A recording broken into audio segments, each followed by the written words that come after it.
Hello friends, ఇవాళ మనం చేయబోయే రెసిపీ చపాతీ రోల్స్ సమోసా. దీనికి కావాల్సింది 1 కప్పు మైదా పిండి, దానిలోకి ఓమా, సాల్టు, 1 స్పూన్ నూనె వేసుకొని ఒకసారి పిండిని అంతా బాగా కలిసేటట్టు బాగా కలుపుకున్న తర్వాత ఇట్లా మనం చేతిలోకి తీసుకుంటే ముద్దలాగా వస్తే మనకు పిండి అనేది పర్ఫెక్ట్గా వచ్చినట్టు. తర్వాత కొంచెం కొంచెం వాటర్ పోసుకుంటూ మనం ఇది చపాతీ పిండిలాగా కలుపుకోవాలి. చపాతీ పిండిలాగా కలుపుకున్నాక కొంచెం చేతికి నూనె అప్లై చేసుకొని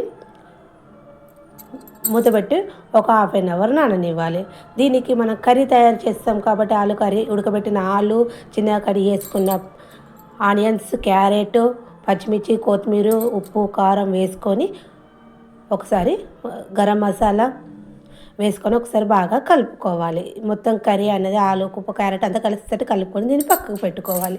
ఇంకో బౌల్ తీసుకొని 2 స్పూన్స్ కార్న్ఫ్లోర్లో సాల్ట్, కొంచెం కొత్తిమీర వేసుకొని చిక్కటి పెరుగులాగా కలుపుకొని పక్కకు పెట్టుకోవాలి. మనం చపాతీ పిండిని ఒక ముద్దలాగా తీసుకొని చపాతీలాగా చేసుకోవాలి. మనం చపాతీ ఎలాగా చేసుకుంటామో మనం అలాగా చేసుకున్న తర్వాత మనం తయారు చేసుకున్న ఆలు కర్రీని చపాతీ పైన రాసుకోవాలి.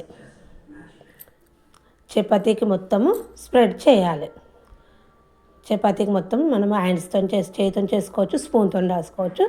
ఏ విధంగా వీలైతే ఆ విధంగా చేసుకోవచ్చు. ఈ విధంగా రాసుకున్న తర్వాత మనం రోల్ లాగా తయారు చేసుకోవాలి. వీడియోలో చెప్పిన విధంగా చేసుకోవాలి. చేసుకొని ఒకసారి పొడిపిండి తీసుకొని ఇట్లా రౌండ్గా అనాలి. అన్నగా సైడ్స్ కట్ చేసుకొని చిన్న చిన్న ముక్కలుగా చేసుకోవాలి. డీప్ ఫ్రైకి సరిపడా ఆయిల్ పెట్టుకోవాలి. ఇలా చేసుకున్న వాటిని ఒక ప్లేట్లోకి తీసుకొని మనం ముందుగా కలిపి పెట్టుకున్న కార్న్ఫ్లోర్లో ముంచి మనము ఆయిల్లోకి వేసుకోవాలి.